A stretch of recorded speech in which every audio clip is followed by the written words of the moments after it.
Go ahead and hit that green button on the board. There you go. There we go. Okay. And we're live. Go ahead and hit that green button on the board. There you go. Wow. It's a lot quicker than I thought it would be. Yep. Okay. Well, when you take away, well, that's the thing is when you remove a lot of elements, it's easier. I guess so. You removed you removed like 4 elements to the whole process. I There's guess like you're right. 4 pipelines that have been cut. Yeah, you it's just really not that directly bad, connected 3 different things. So yeah, they usually simplicity. That's insane. All right. Give it just a couple minutes, see if some people catch up. Yeah, no, we give them a minute. We're doing season 14, episode 5. Episode 5. New ref in town. The soccer episode. Ref in town. And then we're going to do a Friday. I've got a thing about how King of the Hill is always a food show. And then we can talk about more new episodes. Greenlighting season 15.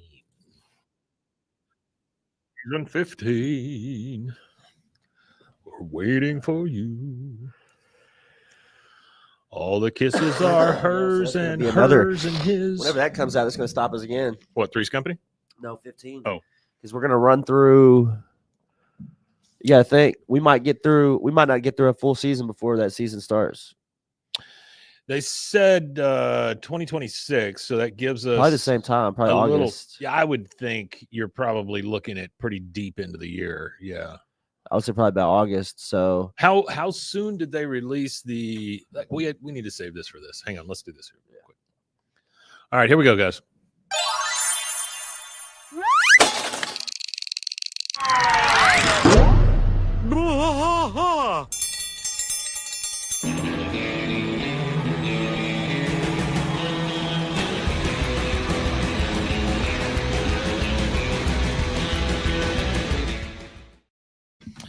I was looking for my phone holder. I couldn't find phone holder. Hello and welcome to Bwaaa, King of the Hill podcast. I am Mike. And I am still rusty. He's still rusty. My camera is a little weird today, so it actually doesn't look bad. It doesn't look bad. It looks better than mine. Mine washes me out. Yours is a little, yeah. Yours is a little washed. But excuse me, I'm having to use the cameras on the laptop simply because as a company, Rogue Media Network does everything by the seat of their pants. And we covered, yesterday was Friday. This will give you a little inside baseball here. But yesterday was Friday, and it was the first Friday of high school football in the area. And it was a Baylor game yesterday. Which they got beat by Auburn, and I told everybody they would. And so, Auburn, come on, they really thought they were going to beat Auburn. It's That's insane. Not going to happen. They got a couple more L's on the schedule too, by the looks of things. I actually want them to do good sometimes, but sometimes I don't. Because actually, in the room that we're in right now, it's a big Baylor thing. It's a popular Baylor podcast. Is also recorded in the space where we record ours. But, well, we did the 3-hour pregame yesterday. Go Cougars. First one. And we had some connection issues, and so it was a little jerky and herky, and they had to call it a little early. But I was told that this next week we have a satellite link coming in.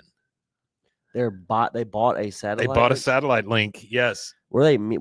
What exactly is a satellite link? So it's Starlink. It's kind of like a Starlink thing or whatever. It'll actually get us a constant connection to the internet, because in addition to that, we built a mobile broadcast van. So we now have a mobile broadcast trailer, and he's getting a satellite link to come in because, and I want you to think about this. There were only 5 Baylor home games. That's it. So think of the money that comes in from advertising on only 5 games that you were able to build all that stuff. Oh, that's Sick'em. That's for them. That's Sick'em 365. Yeah. Now I think the mobile trailer will. It's 365 Sports. Excuse me. There's 2 different entities there. So we're 365 Sports. There is still, I believe, a Sick'em 365. But anyway, it's 2 separate things. Yeah, we cover all the sports stuff. But anyway, we had to grab equipment from all of our different studios so we could fill the gaps, because we covered 5 high school games last night and 1 Baylor game. Do y'all do it for the TSHB website, the high school Yes. football, the Yes. THSHFB, whatever. We feed it into that. Yes. Now I'm not sure if all the schools are participating, but yes, we. I was feed just into curious because you have to pay for that, so there's got to be Yeah. like, yeah. there's But got to be, yeah, there's got to be like, because I know you have to pay for that service. I'm going to tell you guys a super big secret here. There's a lot of money in advertising or taking in advertising on high school football. Yeah, sports, period. And, yeah, and honestly, for a lot of that stuff, you don't even have to really sell it. You just show up and go, hey, we're doing it. Okay. And they just sign up. Yeah, I mean, well, it's especially the craziest thing. Well, I don't know how it works for everybody else's community or areas or anything like that, but the area that we live in Central Texas is huge on baseball, softball, football, soccer's even massive in this area right now, like even bigger than it's ever been. Sure. So like all these kids sports, literally all you have to do is say, hey, we need this for this, and they're like, is it kids? And they're like, boom.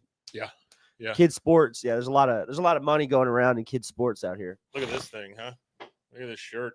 I like that. What's that? Is that Minecraft? That is Gotcha Gator. Oh, Gotcha Gator. This is Gotcha Gator, which you should be on the lookout for that because Casey and I are going to start attacking Gotcha Gator, I believe. This is our own IP. Oh, okay. Yeah. This is a scary storytelling alligator in the swamp. Oh, so, Gotcha Gator. There you go. All right, I love it. Rusty, hello. Artie, hello. Anybody else who's on, I appreciate you being here. We love you all. We are going to do another watch along. We are on season 14, episode 5. So we're halfway through the season. And then we will pick back up at season 8 of the originals. This one is New Ref in Town. So like I said, season 14. The New Ref in Town. And this is a good one. It's all about soccer. It's about Hank. Hank was in Saudi Arabia. And Saudi Arabia. Yeah. And while he was over there, one of the popular sports, pretty much anywhere that's not America, is football, soccer. Yeah. So it's now we find out that while Hank is in Saudi Arabia, he absorbs an insane amount of knowledge about soccer and the officiating behind soccer. So. One thing I can say about soccer and hockey both, you talk about some true athletes. Oh, they run for 90 minutes. Oh, my God. Yeah, they run for 90 solid minutes. And honestly, soccer, it's a beautiful game. Like the way it's all spaced out and stuff, you know, I mean, it's beautiful. There's a reason why it's the most watched sport in the world. There's a reason. Sure. You know, as far as like a sport that includes a ball, maybe cricket might have more viewers just based on the sheer population of India. Well, you've got all of India and then you've got some of England, yeah. But if you take cricket, well, not just that, Australia, cricket's big in most English. Soccer's huge, though. English soccer's massive. It's the biggest sport in the world. I mean, it is huge. Yeah. All right, here we go, guys. But yeah, fun fact. So in the 90s, fun fact, the number one sports franchise in the world was Manchester United. Sure. You know, as far as like things that you could get, you know, they had all kinds of merch, and they even collabed with Game Boy, which I have a Holy Grail Manchester United red Game Boy. That's one of my Holy Grail video game items. Yeah. Wow. But so they were the number one sports franchise, which is soccer. And then a few short years later, after Jerry Jones and the Jimmy Johnson / Barry Switzer Super Bowl dynastic run, they take over as the number one sports franchise in the world. And right now they are number one sports franchise in the world, worth billions and billions of dollars. And that's one of the arguments. Yeah, worth billions.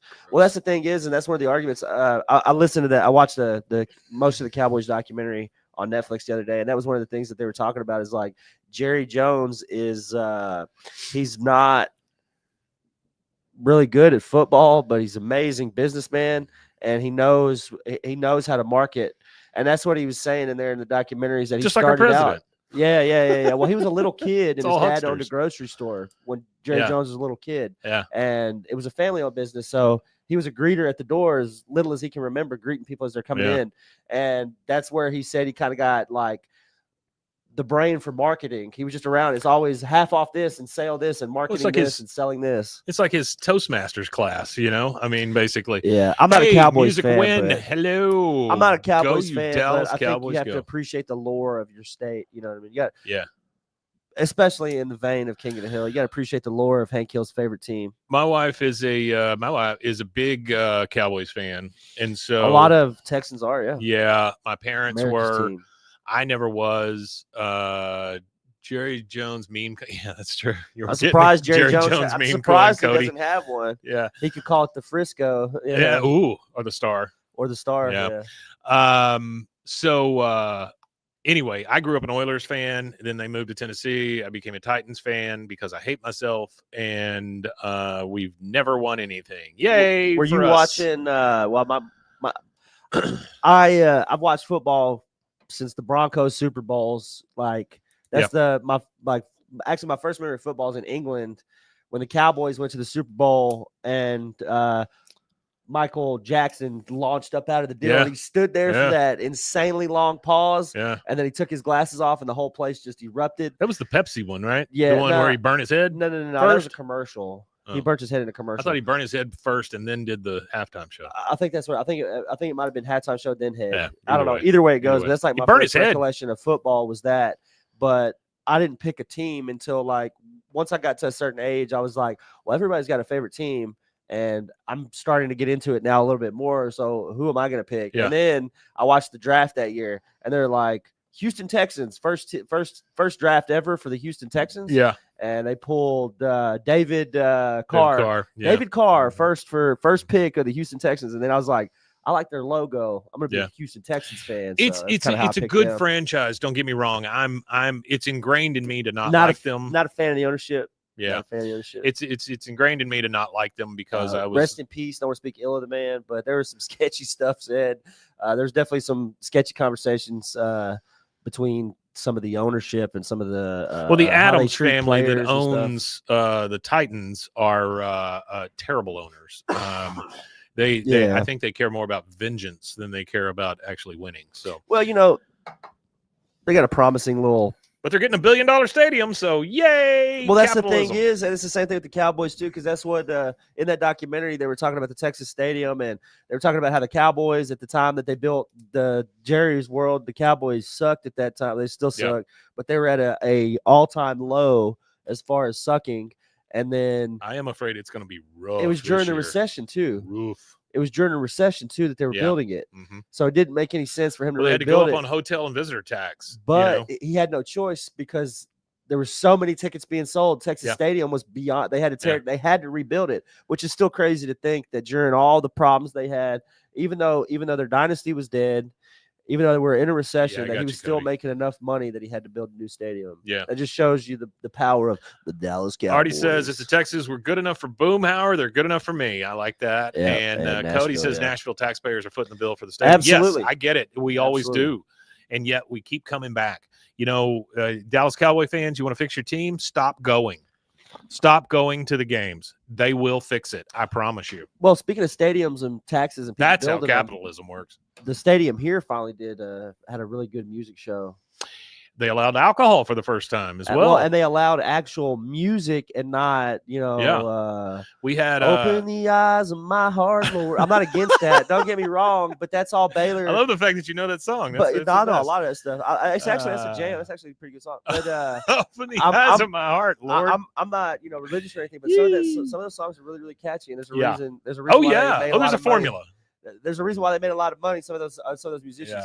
But they built the basketball stadium, and then they built this one here.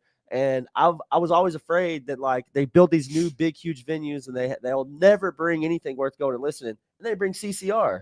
Yeah. And then they start talking about it. And then they had a deal they showed where he was is it John Fogerty?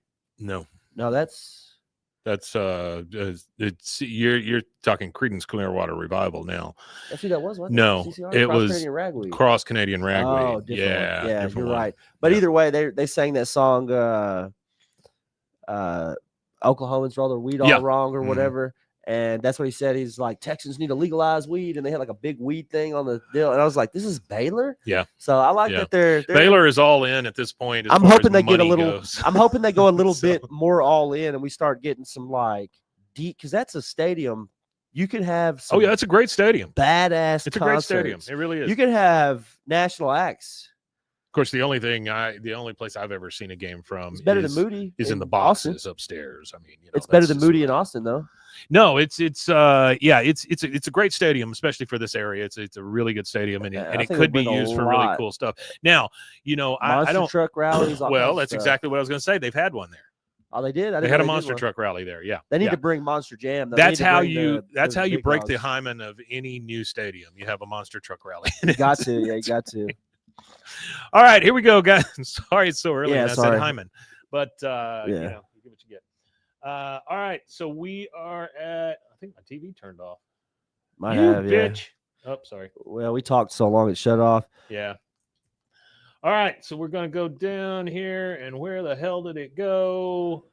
I just guess I gotta go to Hulu first. Hey, going to Hulu.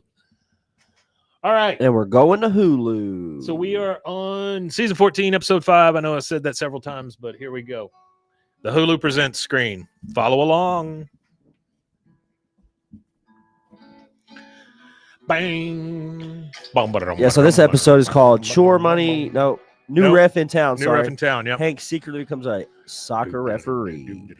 Written by Michael Bayless and Wes Archer. So this is a Wes Archer. Oh, it's a Wes Archer game. Written by Wes Archer, and the guy that's a part of the show. Oh man, it comes full circle. Go ahead and pause it real fast. This is hilarious. Yep, it comes full circle. This guy started working in television, and it only shows 4 things that he's worked on. Who is it? His name is Michael Bayless, Bayliss. Oh, I love his Transformer movies. No relation. Oh.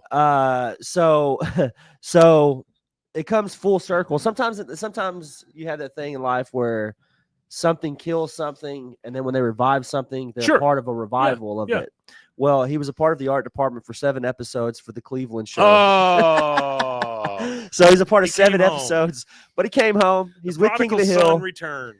King of the Hill is rated 7.6 on IMDb. Cleveland show's rated 5.6. There's a whole 2-point gap in between them. And he also worked on The Great North. He was a director on that for 13 episodes. Great North, I really tried to like. I never watched it. That is a Bob's Burgers, same crew. Yeah, it's got Nick Offerman, Jenny Slate, Will Forte. I really tried hard because the people I love, but it wasn't funny at all. They picked some funny voices, but it just shows you everything. I'm gonna have to check it out. Well, what I'm saying is, it might be funny. It might be funny to Canadians. Could be. It goes. Well, they also did a show that was all set in Central Park. Yeah, which that was also the same crew, and it was all about New York. Central Park. And I don't like those where it's, oh, New York is so great. Oh, LA is so great.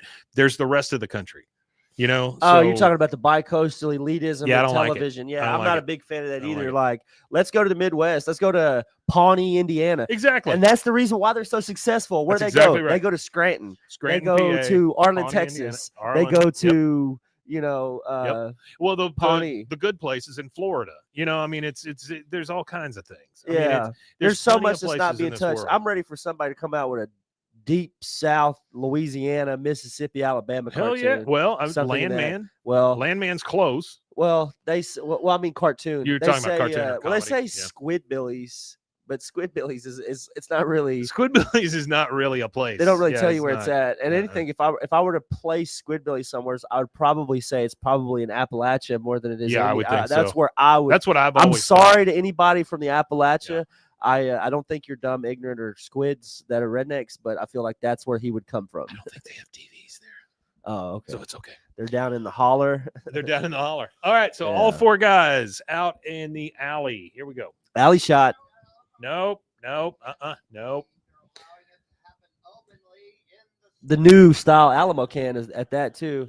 Which, if you look at the Alamo can they have in their hand is not the same as the Alamo can from the original. And it's got a nutrition label on the back. And it's got a nutrition label on it, and it's identical to the can that they now sell at HEB. Oh. Which I haven't got yet. Whenever I do get it, Mike's going to pick me up for the recording, and I'm going to slug a 6. There you go.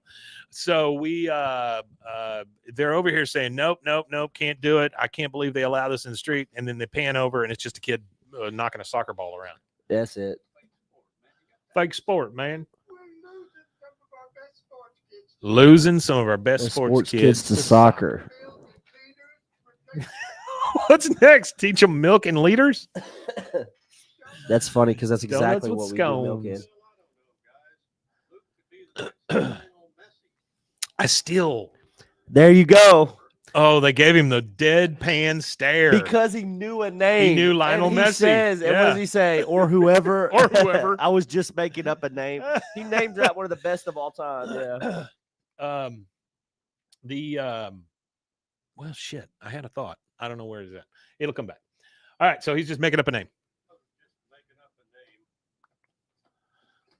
Oh, I remember what it was. I am so. Did I kick that right? Oh, he kicked the ball like a real soccer player too. Yeah, he did. They didn't like he hit that it at right. all. No, I was going to say. Your foot, not your I was toe. going to say I'm so intrigued by this woman who's with Boomhauer. Oh, the lady that he's Yeah, with now. I'm Yeah, so I want to know intrigued more with about her that. too. They don't really Yeah. tell us too much yet. Well, season 15 is going to be an entirely new cast for the most part. You're going to have all these new people. Such a dumb sport. Oh, you got to do the stepdad duty. I guess so. The stepdaddy. Oh, Dale does not like this. So they literally, Bill was just talking about how stupid scones were. Yep. Dale comes over, knocks on his door. What's he got in his hand? They're all sneaky eating scones. It's a bunch of scones. I've really come around on. They're very worried about this soccer. I'm not understanding why they're so worried about it. I haven't got that part yet. I would also like to know why there's just a bowl of letters. Oh, this is mail. I guess he just lets his mail collect there. It's just in a bowl. It's a bowl of letters. A bowl of letters. I wonder if Bill still holds his tied record with Ricky Suggs. I'm sure he does. I was at the hot dog eating competition. Yeah. I need an explanation for Dale's hat. Oh, yeah, Dale's hat. Uh-oh. The Sheik of Araby. And see, Bill is only worried about Peggy being in danger. He's only ever worried about Peggy. Uh-huh. Oddly enough. He probably worries more about his best friend's wife than his best friend does. He said soccer is despised in Texas, despite the efforts of that Canadian assassin Deadpool and that Ted Lasso. This is an episode that kind of falls flat on me when they talk about like the lack of popularity of soccer in Texas. It's just it's a push pull, right? So these guys are pushing. We'll pull it back with soccer not being so bad. It's just you had to have a villain. You got to have it. Yeah, you got to have that push and pull. And I don't really mean villain, but you know what I'm saying. I mean, you got to have it. Yeah, you got to have that push pull. But I just love the fact that he blames it on Deadpool and Ted Lasso. Those are the two big baddies. Yeah. Oh, Ted Lasso. Boomhauer's kids playing. Oh, the contagion. Uh-oh.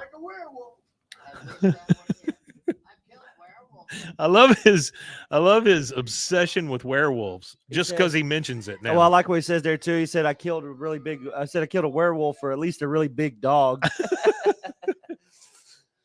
So Boomhauer's out here being the ref. Yep. And Boomhauer is like, I don't get paid enough for this shit. He doesn't get paid enough for this shit, and he doesn't know the sport. Yeah, exactly. Which, oddly enough, Hank is the one that notices that he doesn't know the sport. Yeah. And then, why do they have to ruin it with rules? Because it's a sport, idiot. It's a sport. They're You're just missing yelling a great at the game, ref. I love that. He's had enough. He quit. Automatically lose. Oh, poor kid. He got a lot of teeth in his mouth, that little kid. He got about 40 teeth. Right up front. Just 40 right in the Just front. 40. Big row. See, I don't know any of these rules. I do. Do you? The defender cannot go in front of the ball. No, the defender has to stay behind the ball. You can't go Oh. too forward or it's an offside. Okay. Same thing in hockey, really. That's the thing I like about soccer and hockey is they're both similar in certain ways as far as like some of their offside stuff and stuff like that and Yeah. how they handle it. There's Yeah. some of the similar in hockey. Though obviously they don't do corner kicks. They Sure. just reset it, in the Right. points they have for it. And in soccer, of course, they do corner kicks or side kicks. That's how they put the ball back into play. It's similar in hockey. They reset the puck, reset the ball. The offside rules are the same. You have the challenge at the beginning where they put the ball in front of you, except for the puck, they drop the Offside puck. rules in hockey are the same as offside rules in soccer. Yeah, Defender can't- has to be in front there or has behind. To be, the defender has to be behind. There's like a defender can't go past a certain part of the field. That's the first time that somebody has told me about offsides in hockey that it made sense to me. It's soccer. That's what I tell. Yeah, that's but what I that's tell what I'm saying. anybody. I mean, that's what I tell anybody that knows either sport. If you know one of the sports, you could follow along Yeah. rules pretty much throughout the other ones. Now the ones that it gets different is obviously because there's more elements in hockey. You got the stick and all that. Sure. The penalties are different. Yeah. And how penalties are handled are different. Right. In soccer, a penalty generally you don't lose a full player, Right. and then you have to play like a power play, and Right. you don't have that player at all during that play, and they're playing, and that player's pulled. Gotcha. Like that doesn't happen in soccer. But other than that, It's they're interesting pretty to similar. me. Yeah, The rules of all the these rules are sports. fairly similar. So they are watching the. It's obviously the Masked Singer, but somebody's dressed up like an avocado, and and Joseph is convinced that it's Tupac in an avocado costume. Yeah.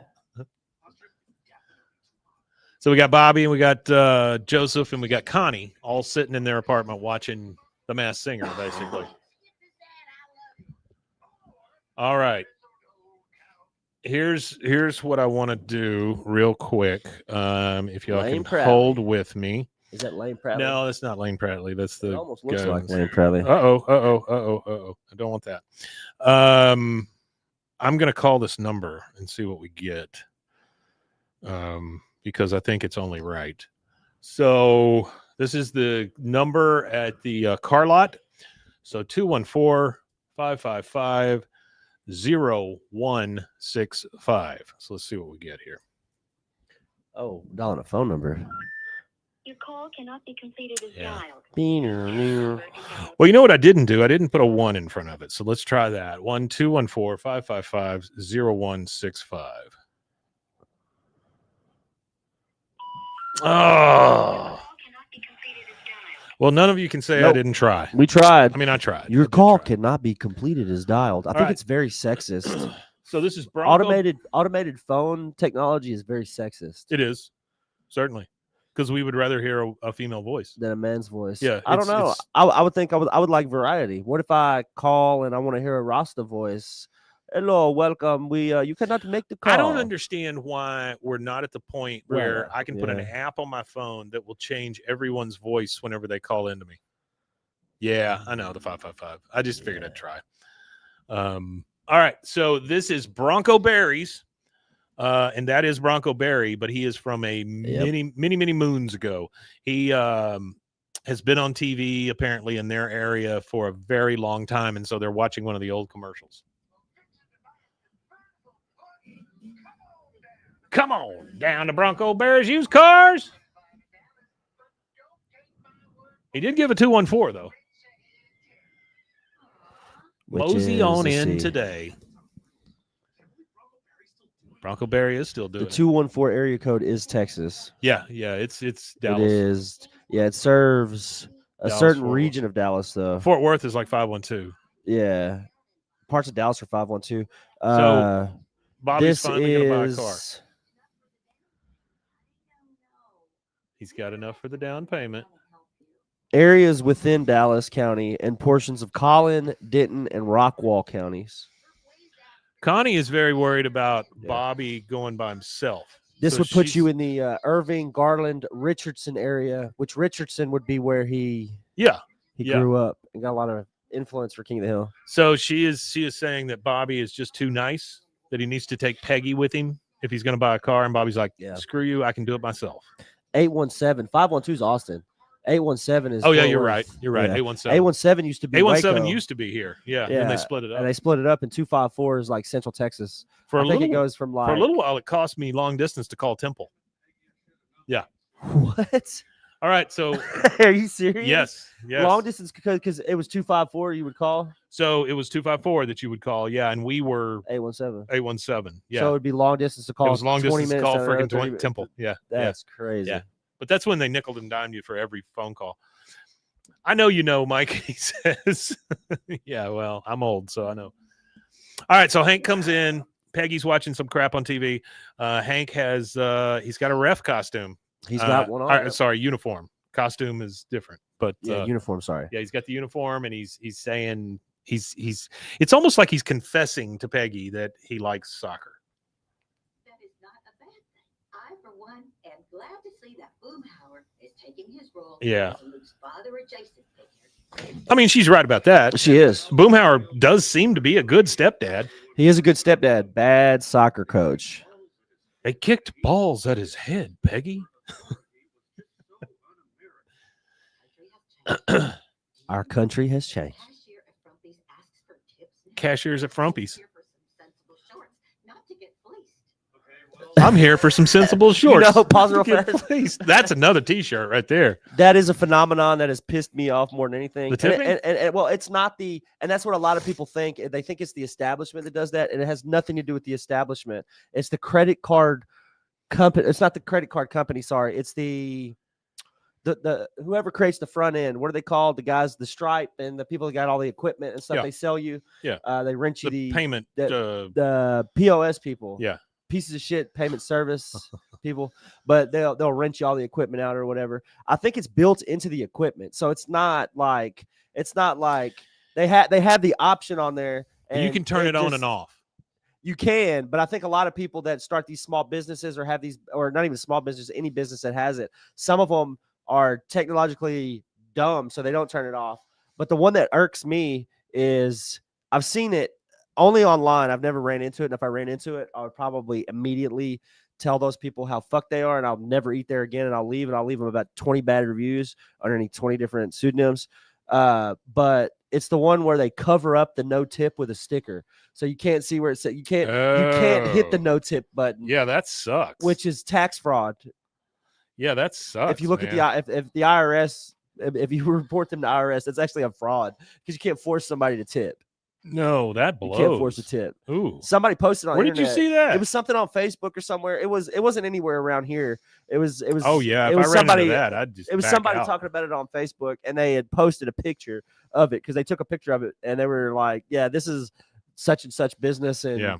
they I'd had get a the hell out of sticker there. on it. That would That's piss crazy. me off. I'd be mad. Artie says Hank wasn't just not interested in soccer; he hated it, and that's what you're seeing from his friends. You know, they still hate it, or they assume they're supposed to hate it. Anyway, Peggy again has made it about herself and her shorts. There's a ref shortage in Texas for soccer, so Apparently Hank's, so, Hank's yeah. helping and filling in. After years of enjoying mocking soccer, I can't have the guys think I like it. Yeah. Oh, I think no. it's funny. Here we go. Soda. He's just fixing a tank. HD10 propane tanks. Yeah, see, he looked out. Oh, and he saw pause it real the- fast. Yeah. There's a reference that I didn't get before that I get now. Yeah. So, with AI technology, I could type in, give me a data sheet for season, whatever, episode, whatever. Yeah, sure. Whenever he said that Canadian, he says Dale was talking about soccer's popularity despite efforts by Canadian Assassin, Deadpool, and Ted Lasso. Yeah. What he's talking about is he was alluding to Ryan Reynolds' ownership Yes. of Wrexham. Of Wrexham. Yeah. Yeah. I didn't put that together because I didn't know he Yeah. owned a soccer team. So I was like, Yeah, it's him and Rob what is he McElhaney talking- Oh yeah, from yeah. Always Sunny. Oh, okay. Yeah, they own it together. Yeah, cool. By the way, Did they Rob revive that? McElhaney has changed his name. He's now just Rob Mack, Just Rob Mack. which is insane. Did they revive that? What? The soccer team? Always Sunny. I think it just showed its last episode. The revival, like I think it's the- no. It's been going the whole time. Oh, it's. They're on like season 17. I need to start at the beginning. Then. Yes. I've watched bits and pieces of it. It's a really ridiculously funny show, and I It can is see. so I can funny. see why they took that the female lead in that and gave her own show on Fox because she had that weird little show on Fox. Where She had the was, one show. She had the one can't show remember what it was first that was called. called The Mac, and The Mac was a great. That's show. the one that was on Fox where she was the babysitter. Very funny. Yes. Yeah, that's what I'm talking Very about. funny. Yeah, that was great. But then now she's on a thing on ABC where she's like a maid or a house cleaner, Because It's Always Sunny is and where she she got her solves start, crimes right? and stuff. Yeah, but she's actually married to Rob McElhaney. Oh, I didn't know. Yeah, that. those two are married. Because she's funny as shit. She's very funny. I think she's and- she's probably and- one of the funniest female like comics on TV. Dennis now looks like he's about 140 years old, but the best thing Dennis has ever done besides Always Sunny is AP Bio. AP Bio should still be on. That was That's a TV. great That's a show. teacher show, right? It is so funny. Yeah. Yes, those kids in that show are fantastic. I'm gonna have to check If that you've out. never watched AP Bio, Yeah, I've never and seen I'm talking to everybody who's on, everybody. If you haven't watched AP Bio, go on Netflix, watch all of AP Bio. I think it's 3 seasons and it's over. But it is so good. The comedy is very, very good. There's pig butchering, for God's sakes. Yeah, I have to check that out. We'll have to see that. All right, here we go. He's talking about how he was there cleaning a tank or picking a Caitlin Olsen, not a twin. Yep, you got Not it. a twin. She's not one of the Olsens. However, you know who is one of the Olsens is Scarlet Witch. Oh, I didn't know She's that. their big sister. Oh, she is. Yeah. I didn't know that. Isn't that nutty? That What is a nutty. crazy, crazy world we live in. Yeah, that is All right, so crazy. he's talking about how he was working on tanks in Saudi Arabia. Saudi And Arabia. he kept catching a glimpse of the game going on in this giant stadium, and he in a moment of weakness, he was like, the beautiful artistry that is soccer, and he was just watching between. It's almost like pervert watching, under the stands here, but he's watching soccer for the rules. Yeah. He loved it. He loves soccer. I love soccer.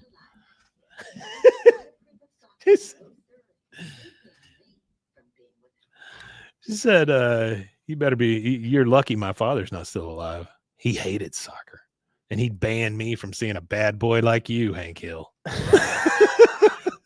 Well, there you Such go. a stupid That adds a thing. little bit of depth to her character too. It's true. Talking about her father. We've never heard that. I don't think they ever mention. I'm not gonna say ever because I haven't. I don't Artie, have. Artie will know. He'll tell I don't us. have a memory recall for episodes past what we watched so far. But Thanks, Cody. I wonder if they mention his He mother. quoted me saying almost like a pervert. her into the father. I stage. know they mentioned her mother, but I wonder if they ever mention her mother or her mother. Yes, I know they mentioned her mother. I am father assuming, mentioned. Artie, that is the only sport he saw over there.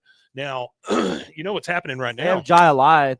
It's like a Highlight? highlight or however you say Yeah, it. with It's that like a big ball funky game. thing like you see in the beginning of Miami They Vice. say it's dangerous. Oh, I'm sure it is. You're whacking a ball. They say really, that ball really moves fast. at like 70, 80 miles an hour, and it's real hard too. They say. Whacking a ball. They shit, I keep losing my place. What was I saying? Boy, I'm telling you guys, getting old sucks. Yeah. It blows. My brain is just deteriorating at a Well, I smoke a lot unforeseen of rate. weed, so sometimes I've had brain farts. All right, so she wants to be with the bad boy now. She's getting a little turned on. You can tell because her glasses are getting fogged up. Although we have a dirty little secret, she says. Who the hell is getting so wet at a referee's uniform? Right, she is. Uh, I think Peggy looks oddly attractive this season. she wanted to be put in the penalty box. Oh, He goes, "Oh no, that's hockey." yeah. I love the fact that Hank has his shirt completely off, and we can still see where his shirt is. That farmer's tan of his, and wearing the whistle in bed. Oh yeah. Well, that's kind of kinky for them, isn't it? All right, here's Dale in his basement, watching his friend, and okay. Two things here. One, middle of the night, they're up watching soccer. Mhm. Dale is across the avenue watching them Yes, watch she is. soccer. Hank is fully dressed, pants, shirt tucked in, everything on the couch. So they had sex. Then he got fully dressed again and went and Sat got on the watched soccer. couch. That's right. That's funny. That's my favorite part. Still could be werewolves. Hank is not a wily one. Where the hell does Hank go? He didn't go anywhere. It doesn't go anywhere. I could track Hank from here. Well, he went to Saudi Arabia. All right, here he is.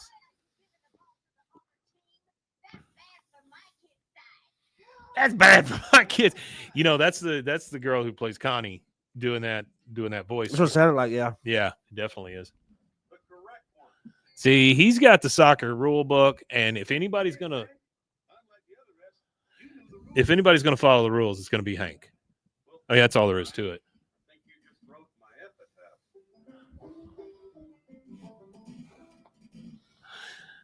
That's that guy that we read about last week, right? The guy who doing the little interstitials, the little ding, ding, ding, ding, ding, ding, ding.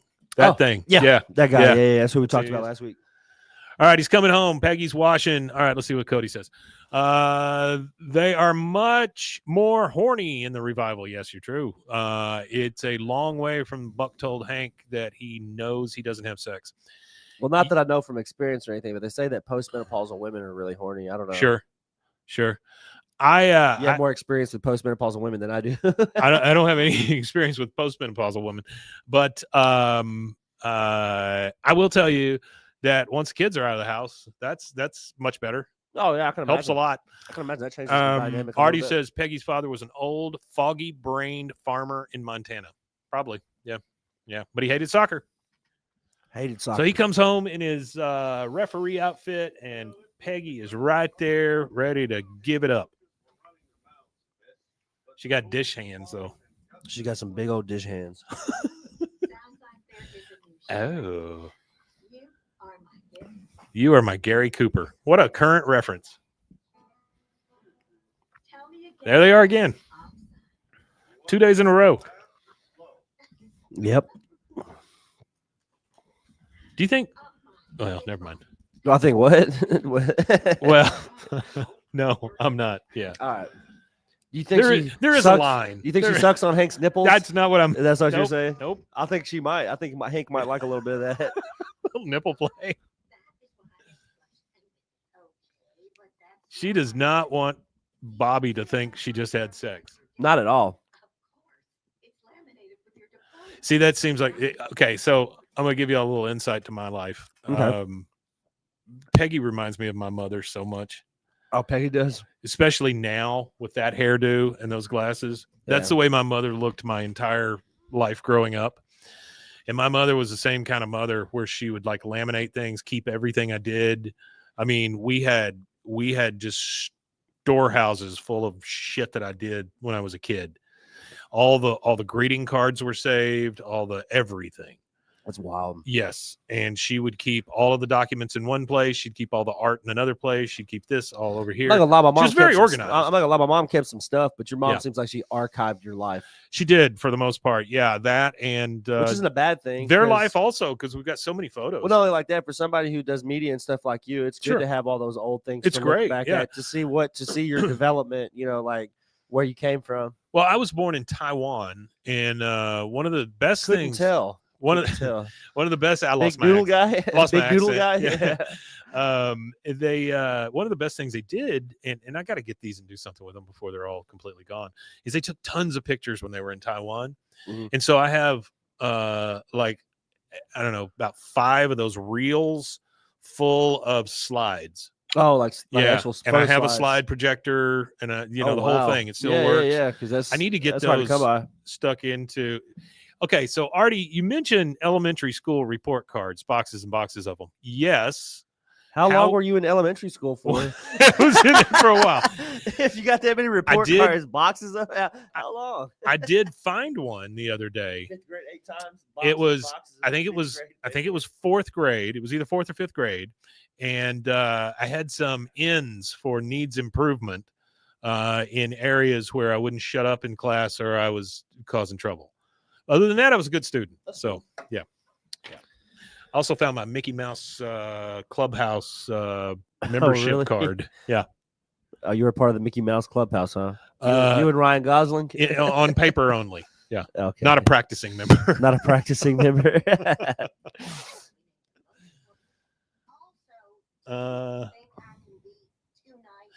Bobby's asking his mom if he can be too nice, and what's she gonna say?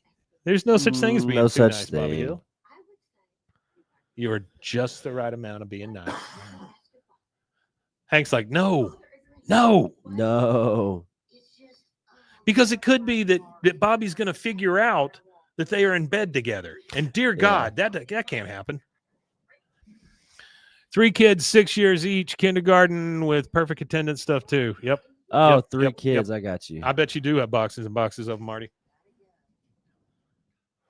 I thought you were talking about He boxes just and boxes whispers of to your him, own tell stuff. him to wear a tie. I like how she's winking the whole time, like it's a good story she's telling. Okay.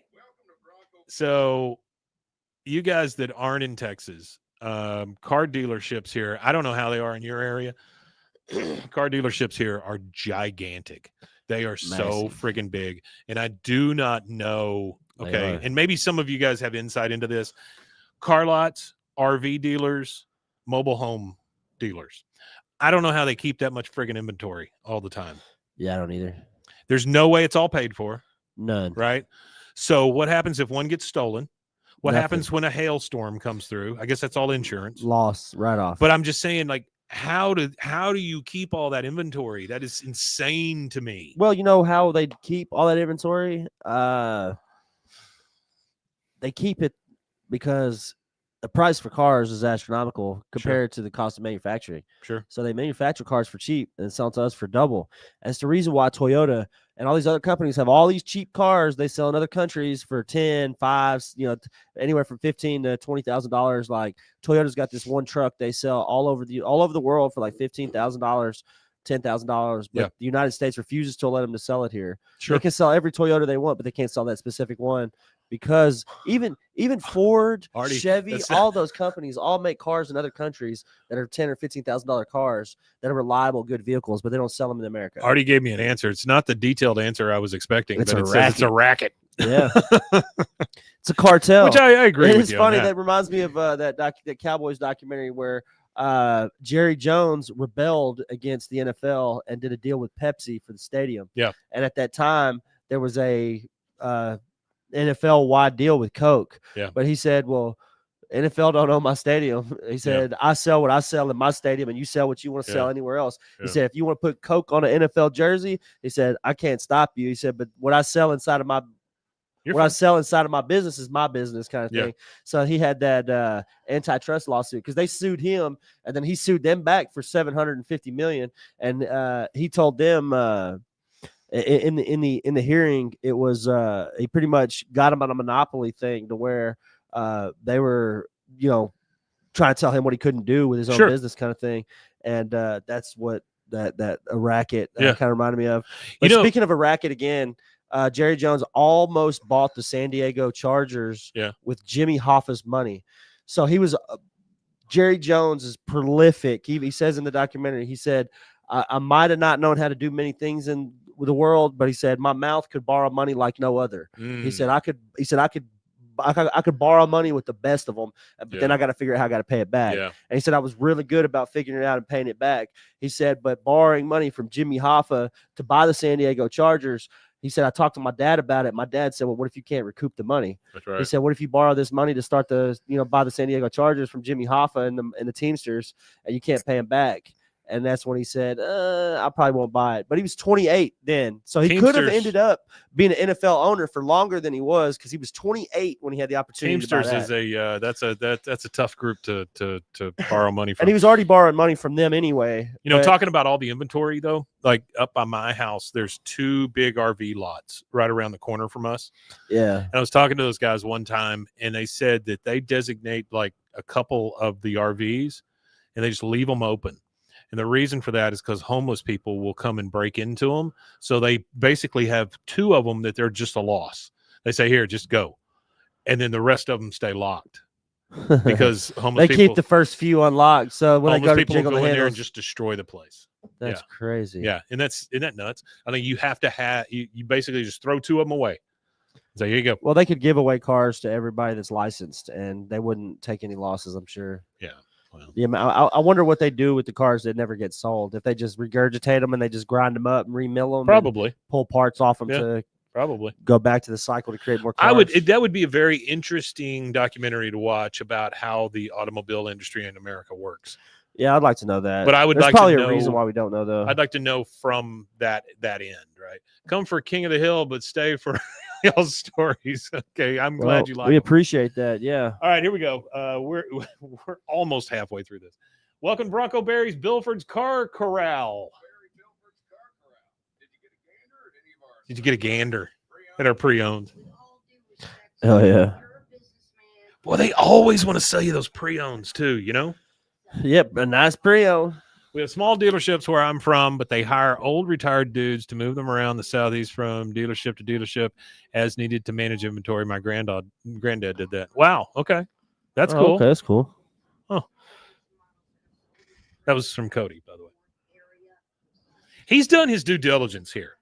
He's looked up comps on other cars. He's doing a Hank thing when Hank He- bought the car. He's done absolutely. I got it Exact for same thing. sticker price. Quit horsing around. We got the BS deals in Dallas, says the horse. That's funny. Bronco Billy got old. Oh, he did. He got real old. Stephen Root. A lot of similarities in that accent and Buck. You like how it says Switzer certified? I did notice that. Because that's the name of his horse, is Switzer. Barry Switzer. Right. Yeah. Brand new, previously owned, Lane Prattley. Yeah, there you go. So This guy looks like Lane Prattley's corpse. he does kind of look like. Why is his hair pink? It's not white, it's pink. Oh, introduced him to It might Switzer. be just the contrast. It looks a little gray. Uh, See how it looks real white now? I think it's just contrast with he those said colors. the horse's real name is Bobby. This guy's a Bobby. huckster from way Yeah, back, he is. man. A little long in the tooth. Showbiz can be cruel to horses. Life can be cruel to horses. Huh. I didn't really understand this part. He makes him buy a horse. Yeah, I didn't get it either. Yeah. You beat the tar out of us on the price and the research.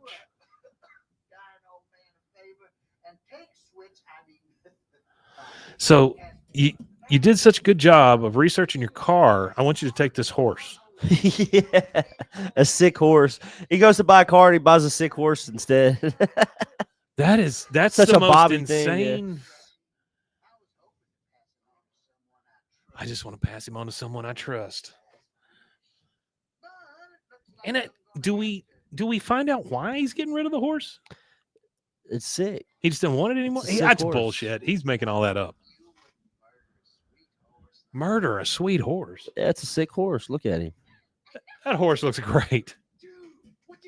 I love the fact that he's got the giant ribbon on the back of the horse. He went to buy a car, came home with a horse. Switzer was the That's name of the ex-football player who moved into the neighborhood. He used to poop on Khan's lawn. Was it? Switzer is Barry Switzer. Yeah, I I think refuse we're to talking believe Barry it's Switzer. anybody else. You might be right about the ex-football player who moved into the neighborhood and all that, but that dude named that whatever Switzer because of Barry Switzer, not because of some football player who lived in the neighborhood. Which is crazy to me because I think I would name my horse Jimmy or It something. was the player's dog. Switzer Yeah. was the player's Oh, dog. there you go. Okay, but Switzer's Barry Switzer from the Cowboys fame. He was the beloved coach So- after Jerry Jones or So Bill Jimmy is Johnson. Bill's testing Peggy. Says, would you like this very American apple pie or this hummus and falafel? So Yeah. He's trying to figure out whether they're spies. There you go. I would never eat food that's been in your home. He goes, I understand. I understand. You don't see Bill with his shirt tucked in too much either. Nah, not Without very a often. jacket. A nice yellow button up at that. He's Why actually is his dressed. cat missing and it's $10,000 reward That's a hell of a reward. for a cat? Well, it's probably not his cat. It's probably something he saw and picked up off the street. Uh-huh. Oh, he's gonna ref a high school game at Arlen Eagle Stadium. This is just bad tech on his part. I think so. You know, Dale's got bad tech, and so he overhears what he wants to hear. He doesn't hear all the right. And right all of a stuff sudden, there. this is a episode of Three's Company. Yeah.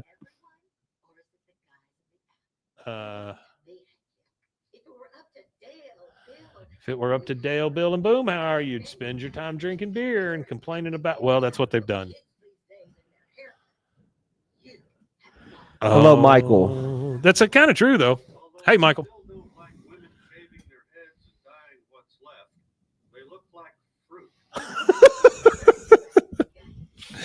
I don't like women shaving their heads and dying what's left. They look like fruit. Fruit. The only way. How did he get that? They're going to kidnap the mayor. You can't bring a horse. Yeah, upstairs neighborhood has a dog. You guys understand that had this been a mini horse, he probably would have had an argument. Because the only two real support animals are dogs and tiny horses. Checking in live from Austin. Austin. Yeah, moving does suck. I'm sorry. Welcome, man. Welcome in. Bronco Berry. Good Lord, this guy's mean. Yeah, he is. I out-businessed you.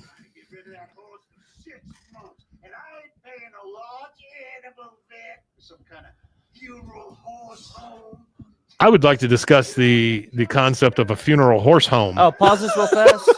I got a crazy story. I'm sitting at the house one day, and I get a phone call from a buddy of mine. It's like 6 in the afternoon, 6 p.m.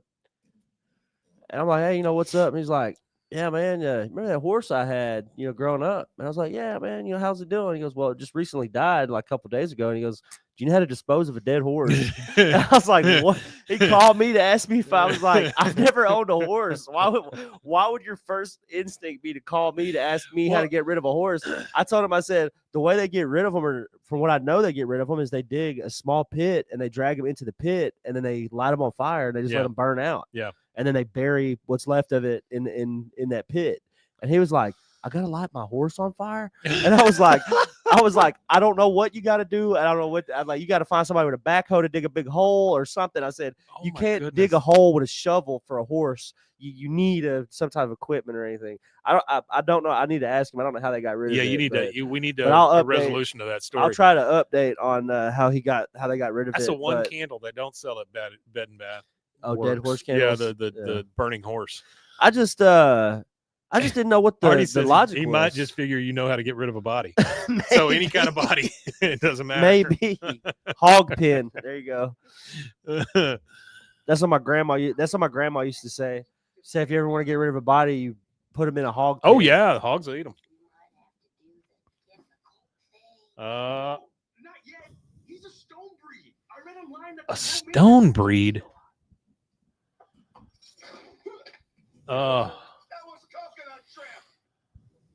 Do horses eat shrimp? Horses eat shrimp. I don't know. I mean, I don't know. I didn't know. Boy. Peggy's really got a hell of a mouth on her this season, Yeah, she does. She's a little flippant. So he sees Hank in there making something. He thinks it's a bomb. Peggy's yelling at him. He thinks he's practicing. He's really just fixing his glasses. I mean, it's all just a misunderstanding. They get there. Hey, by the way, I would love to have one of those hoodies like that guy just had. It just says Arlen. That would be cool. The front. I don't know that that's actually copyrighted. I don't think it is. I think you could. I think you could probably do that. There he is. He's at the Arlen Eagles Stadium. Go Eagles! This is his big debut. I do like this because we meet the current mayor, And then Dale comes up and tells the story. Yes. Yeah. He doesn't want to give him special treatment. Well, if it isn't my esteemed successor, Mayor Seeger. I'm sorry, who are you? The man who was I like the fact that the mayor doesn't even know who Dale is. Dale was the mayor. Yeah. Yeah. And here we go. They're going to kidnap Hank. And Hank is kidnapped. Dale, And he you're puts a a bunch of eat. It's chloroform. funny that he knows who it was. Oh, yeah. Dale, you're a eat. Chloroform. Yeah. Not the Jewish horses. No shellfish. That's No good, shellfish, Artie. That's yeah. a nice job. Only filterfish. Feel like this episode answers any remaining questions on if Bobby knows about Joseph. Yes. Yeah, I it think you're right. does. That one scene where he tells the cook to shush. So he's got him tied up in his basement. And, that's where Dale would take anybody. Dale has Yeah. an enormous wooden crate full of potatoes down there that's sitting He right next to does. Hank. Well, it's a potato. It's a cellar, so you store your That's potatoes where you in put the all your cellar. potatoes. Why do they have so many potatoes? Why does he have a cellar? Yeah. It's Texas. It's true. We don't have basements here. It's not a big We thing. just really don't. And the reason why basements aren't a big thing here in Texas is because the soil in Texas Yeah. is real. Well, it shifts. Well, it shifts a lot. Texas used to be. A cellar. Well, no, it used to be underneath a lot of water, like millions of years ago. Sure. This part of Texas used to be underneath a big sea. That's why we have a lot of limestone. That's why Makes sense. our earth shifts a lot. It's an ancient ocean floor. My dad, he put up paneling inside our house out in Robinson simply because you could not keep the sheetrock from cracking. Because of the amount of shifting. Yeah. And so he built it in so that they had a little bit of give on either side. And so when it shifted, you couldn't tell. Well, that's why they do pier and beam housing too. Yeah. It's because pier. That's the concept of pier and beam. Really, I mean, they do slabs and stuff now, but honestly, Pier and again beam with is the crazy. shifting stuff like that, there's a lot of issues in Texas with concrete slabs and having to water around your concrete slab every so often, and Not there's only a lot of that, maintenance things that you have to do to it. the That pier and beam thing, it's they sink. I mean, it doesn't matter really how you do it around here. Yeah, Eventually, you're going to have to issues. do something. you're gonna have issues with your house sinking no matter what you do, unless Rusty said, since we don't have, where do we go for tornadoes? Since we don't have those. we watch them on the porch. Yeah, we go to the front pretty porch much and just watch get in the them. bathtub. You pretty much honestly, the safety thing in this area for tornadoes, if a tornado came through here, it would devastate our area pretty bad, It and would. then maybe we would update stuff. But we haven't had a tornado since 1953, and the A big mentality one in in Waco proper. 1953, and the mentality in 1953 for this area wouldn't have built a bunch of reinforced Well, buildings. we're so- actually on floor 21 of one of the only buildings that survived that gigantic direct hit. F5. Yeah, that came through. I'm pretty sure this building took a Yeah. direct hit, blew out all the windows, and it swayed back and forth. They said one of the accounts that I read is somebody was standing in a window, Yeah. and the building 53, swayed 55, so something. much that standing straight up, they could see the pavement below as it was swaying. Yeah, it was rough. I need to get some posters printed. We do a little news show live first thing in the morning, every morning now, 7:30. So I have to be here at 7 o'clock every morning, which is fantastic. Yeah. But I'm going to get a couple of posters made, and one of them is going to be of that tornado thing with the building standing in the middle, and another that's one's going cool. to be like a newspaper front, that kind of thing. I actually, I can't do anything with him until after my dad passes because he refuses. He thinks it's like some holy grail thing that he has, but he does have a stack of pictures from the tornado in 1953 that have never ever been shared before. My dad had a cousin that served in World War II, and he had just gotten back in 1950 to the States because he did 5 years after World War II overseas doing different stuff. And then when he finally got back to the States, and he was back to the States for good, he was here in the 50s, and then he drove up from Houston at the day after the tornado hit, or that evening after it hit. He drove up that evening, and then that morning he went straight to downtown, and he has tons of pictures of everything. And it's a lot of angles, a lot of pictures, because I've seen a whole lot of media about it already. But there's a lot of stuff that, because he was just one guy, not really from a journalistic perspective, because a lot of the pictures that were taken from people who had a journalistic intent behind their photography. He was just a guy with a camera, and checking on his family because he had a lot of family in Waco. And Willie Nelson, too, was actually downtown when the tornado hit. That's a fun fact about Waco that a lot of people don't know. Willie Nelson is like 12 miles. He grew up like 15 miles from Waco. My grandmother was down here working at a Piggly Wiggly, and they all had to go get in the locker, like the meat locker and stuff while the tornado was That's going probably on. the safest place for him because that's a solid metal Yeah, absolutely, cage, pretty absolutely. much. So Artie says Dale kidnapped him, throws him in his van, chloroforms him to bring him next door. Yeah. That is Dale thinking.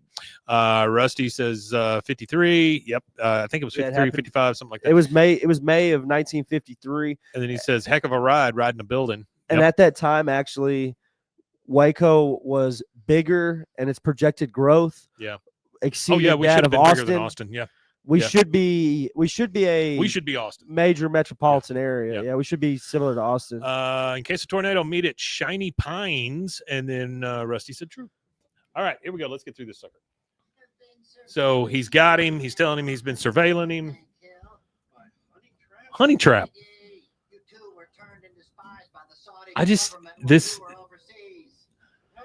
And there's a picture of Bigfoot on the board as well. Yeah. By the way. Parkside Apartments. So I guess that's where Bobby lives? Parkside Apartments? Yeah, I think so. Okay. What's funny to me here is you've got Nancy Boomhauer. What's this guy's name? Brian? The guy that was in their house? Yeah, Brian, yeah. And the kid. Keith David. You've got the kid. Is his name. Then you've got Min, Bobby, Peggy, Hank. And they are all under sleeper cells, by the way. Question mark is all the people I just mentioned. And then Trusted has somebody under it, and I think it's just Dale's picture. Yeah, that's what it looks like. It might be Bill also. But there's also the pyramids. There's a Bigfoot. There's a trash can. There's a 5G tower, a window, a cloud, a license plate. And now he's going to the only one that's up there that's trusted is John Redcorn. Oh, that's it. Yeah. That's it. He trusts John Redcorn with his life. That's funny. Yeah, it is. It's kind of odd. Bill says, I'm lonely, I'm scared. That's what I'm saying. It's just John Redcorn that's trusted. Uh-oh. No ref. Don't want to forfeit. No refunds. Boomhauer's going to have to go do it because the kid looked at him. Yep.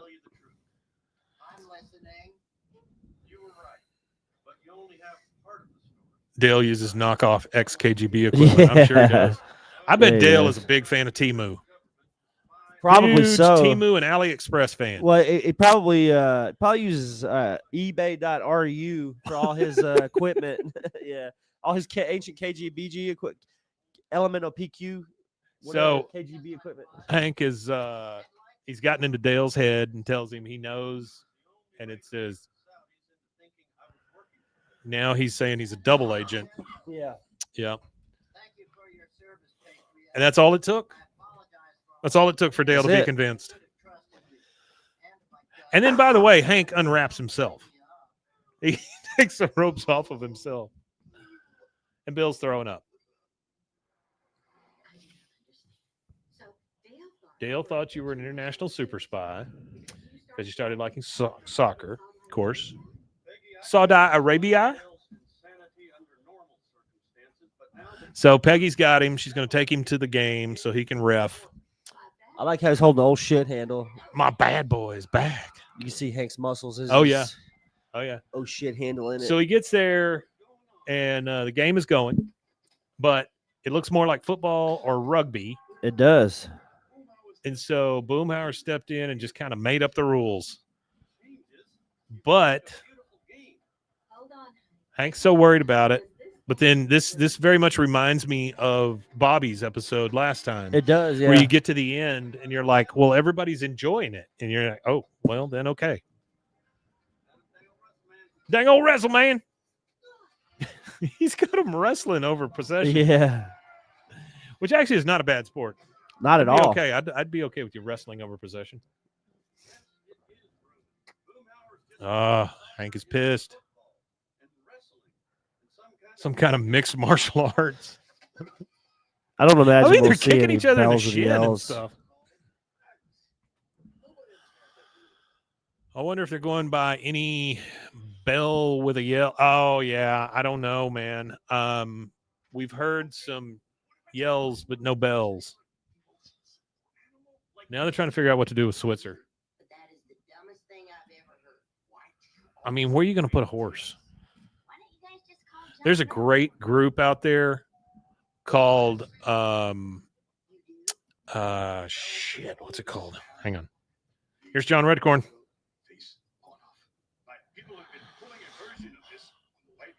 Why are they? I just. Oh, it's how we get rid of them. So it's an old native trick. I He used an got old it. native trick on him to get rid of Yeah. them. That's funny. The nice thing is that, There you go. yeah, see, they can see Love each it. other. Rest in peace, Yeah. Jonathan. Rest in Yeah, peace. seriously. Rest in peace, John. I'm done with horses for now. And that's how he gets rid of his horse. He gives it to John Redcorn. Yes, John Redcorn did age terribly. Yep.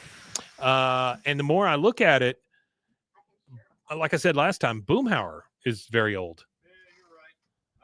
But Hank's still getting busy. So Yeah, that's he good. is. Hmm. True. Yeah. The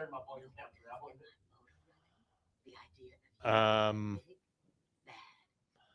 Big bad foreign spy. Bwaaa. I think Peggy's just horny all the time. Peggy got a hard on for Hank Hill right now. Hell yeah. Here's assassinate the president, Dale and Bill. Eagle flies at dawn. They're sitting there having sex, and he heard the eagle flies at dawn.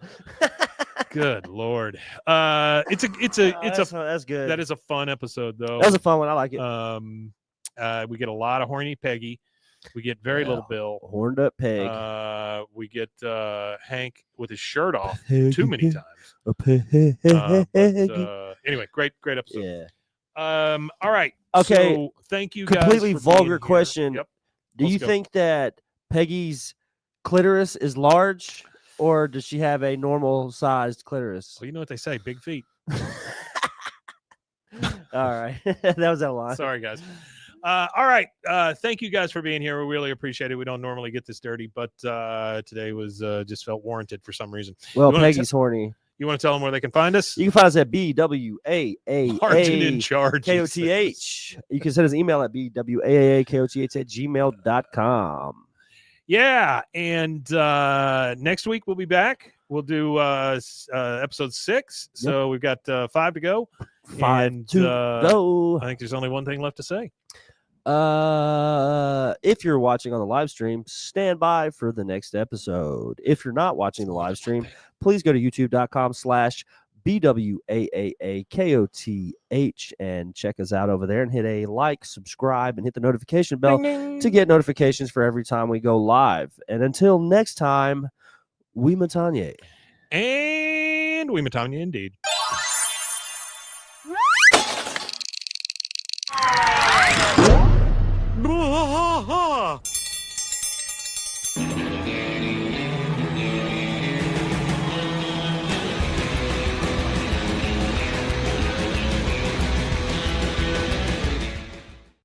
Percent increase. Wow.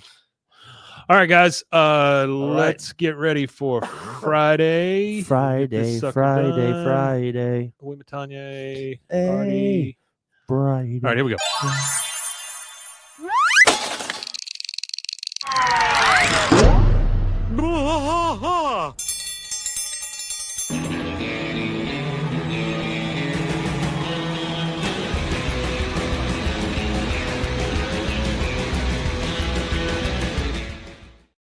Hey there, hi there, ho there, and welcome to Bwaaa, Wow. King of the Hill podcast. I'm Mike. And I am still rusty. Welcome to a That Ain't Isn't Right Friday. Incorrect Friday, last day of the midweek. Them boys. ain't right So on a we got a couple Friday. things to talk about today. I don't know if you have anything extra. Nothing extra that I could think of. I have an email. Let me read my email first. Okay. Yeah, let's we'll go go ahead with and the we'll go ahead and knock email the email out first here.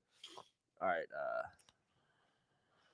Let's see here. Let me pull up We my just did email.com. season 14, episode 5, the one where Hank becomes a ref, and we discussed some See you later, Mike. Battle IKEA. things about. Don't let the Swedes win. Wait, oh, you got to go to IKEA. Yeah, he's headed to That IKEA. sucks, IKEA's man. not that bad. Go get you some meatballs. I like IKEA because they're I know what baskets. IKEA he's going to. Yeah, I do too. Yeah. I like their baskets because they go all the way around. I'm They coming to your spin. IKEA, My wife Michael. yells at me because I spin the basket the entire time. on my way to your IKEA, Michael. I see you with the Swedish meatballs, I see you Michael. at the IKEA, Michael. Michael. All right, what you got? You got an email? Michael. Yeah, my best friend and I pitched ideas for episodes of King of the Hill before the revival. I imagine they pitched these back and forth. I don't know if they actually pitched an episode. I don't think that's a reality. Yeah, I don't think that's a thing. And one of them actually ended up coming true. The one about the hog problem in Texas. Except I pictured it would be relegated to a B plot like the Omega House episode, and then it would be Dale's idea. I mean, come on. Boomhauer came up with it. You serious? My other idea that seems the best candidate to actually happen would be another Mexico episode to actually happen. Oh, hold on. Would be another Mexico episode, but this time it's about Hank and the guys going south of the border to bring back Enrique after he was deported by ICE to make it back in time for Inez's wedding. I'd call it Reborn in East Arlen. Other contender would be Dale trying to start his own business of robot security animals after targeting the idea from those robot border dogs in real life. Maybe robot servant rodents or spy insects. Call them Dale's bugged bugs. Dale's Bugs Bugged. Dale's bugged bugs. That was from Trey Trey. I think that's it. Oh, okay. Hold on. We've got a follow up from Sean from the back and forth emails that we've had that I apologize to him for. He said, Mike and Rusty, when I went to listen to the new episode yesterday, I heard my name again and panicked. I turned it off, but my curiosity got the better of me. KOTH is my favorite series ever. Bwaaa is my favorite podcast, and you guys are my favorite hosts. I've written emails in my life with comments about something, but no one has ever responded until you guys. Yes, I was hurt. Seriously, not the kind of man who gets butthurt over things easily, but I wanted my first impression to be a good one, and I felt like I fucked it up. However, a couple days later, I was over it. I was out in my yard watering and listened to the podcast again like nothing happened. I want to pause right there. It just trips me out that people are watering their fucking garden and listening to me and you just spout nonsense all day long. Yeah. That's kind of we do appreciate it. It's just nuts to me that somebody's listening to my voice while they're watering their garden. I don't listen to voices when I water my garden, just the ones in my head. I promise you, I'm not a man who lives his life in anger and resentment because that's like drinking poison and expecting the other person to die. It's true. I just wanted you to know that I heard the podcast yesterday, and I do think you are sincere, and I'm sorry for any misunderstood feelings. I harbor no ill will, resentment, negativity about these situations. Sincere. You're as welcome to your thoughts and opinions. It's your show, and you have the right to comment however you please. I said it before that KOTH is something I use to keep the depression away, and your podcast is also is another tool. Wonderful. I used to keep my spirits up and keep me happy. I finished all of season 14 of KOTH, and I must say the last 4 episodes are the best. The episodes about Con and Min's divorce harken back to the old KOTH and was genuinely moving. Yeah. I don't even mind the new actor playing Con. I, like Mike, do not like the new Ted. I'm actually very impressed at the animation. It is very clear and jarring at first, but as I watch it, I can see the animators have gone through great lengths to try to make it look like the authentic KOTH. Yeah. As I watched the series, I felt the story shift and focus more on Bobby. I genuinely love that. I miss old characters like Lady Bird and Luann. However, having Joseph, Connie, and Shane with a bigger part in the series replaces their loss nicely. Also, bringing in new characters like GH is a nice touch as well. I still don't understand how 15 years have gone by and Conley and I guess Bobby are only 21. I still don't like the way Dale sounds. It's very singy-songy. He doesn't sound old so much as he sounds like Forrest Gump. But if the great Johnny Hardwick felt this was the way to go with the character, then I can get past it.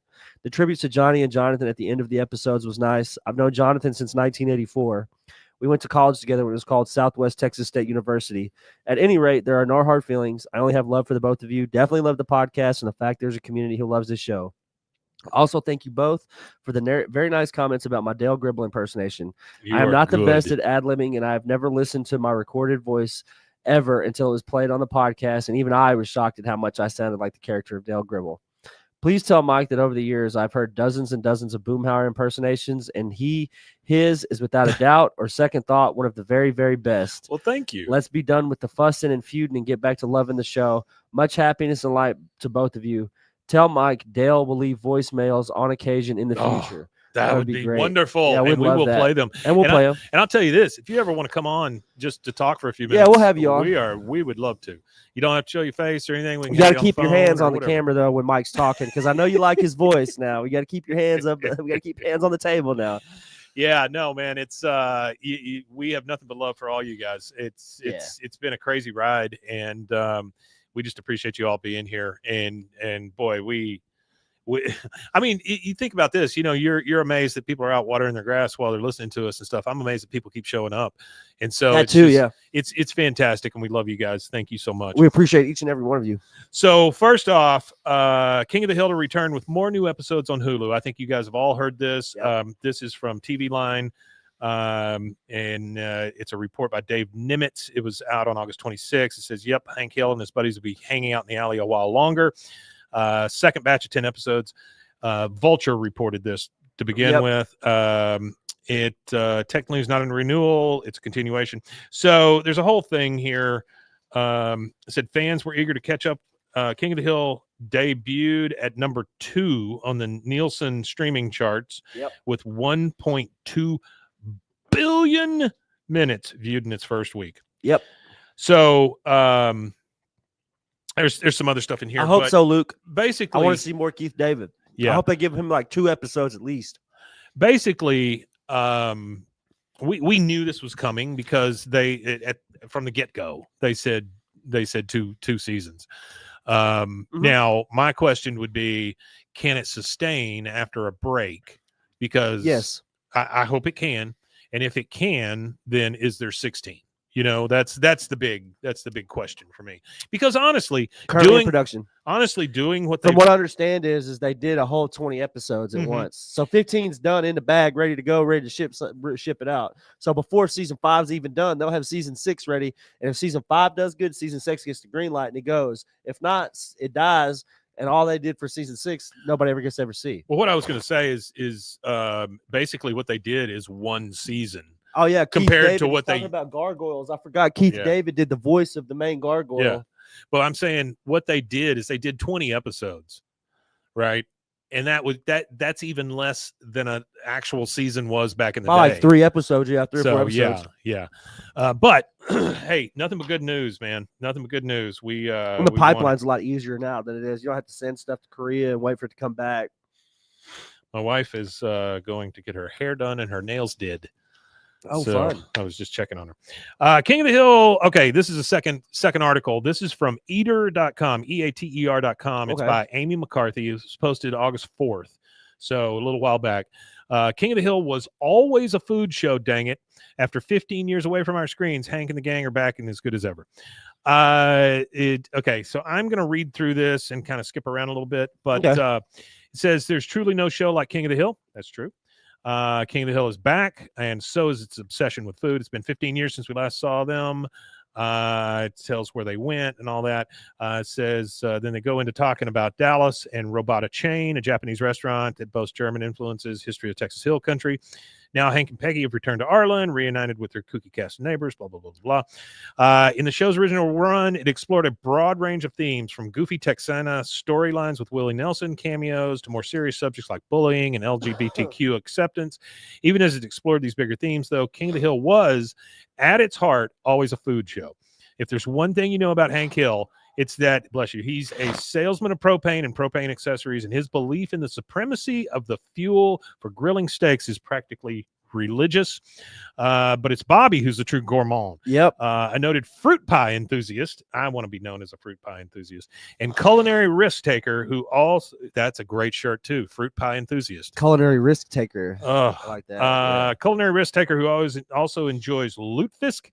In the season 7 episode, Goodbye Normal Jeans, we see the first glimpse of Bobby's kitchen skills when he starts learning how to cook and clean in his new homemaking class. He's so good, in fact, that Hank starts to prefer his cooking to Peggy's. A development that irks her so much. There's a shitty Peggy. That she tries to sabotage the roasted turkey that Bobby wants to prepare for Thanksgiving supper. In season 14 premiere, King of the Hill easily settles back into his familiar rhythm, even as Hank and Peggy navigate a new world. Doesn't feel like 15 years. They talk about the home brewing, Bobby going up against his dad, trying to make beer. So that's still in that food thing, from Frito pie to Lutefisk. That's right. As Hank and Peggy readjust to life, Bobby's busy trying to make his restaurant a success. German-Japanese fusion, grilling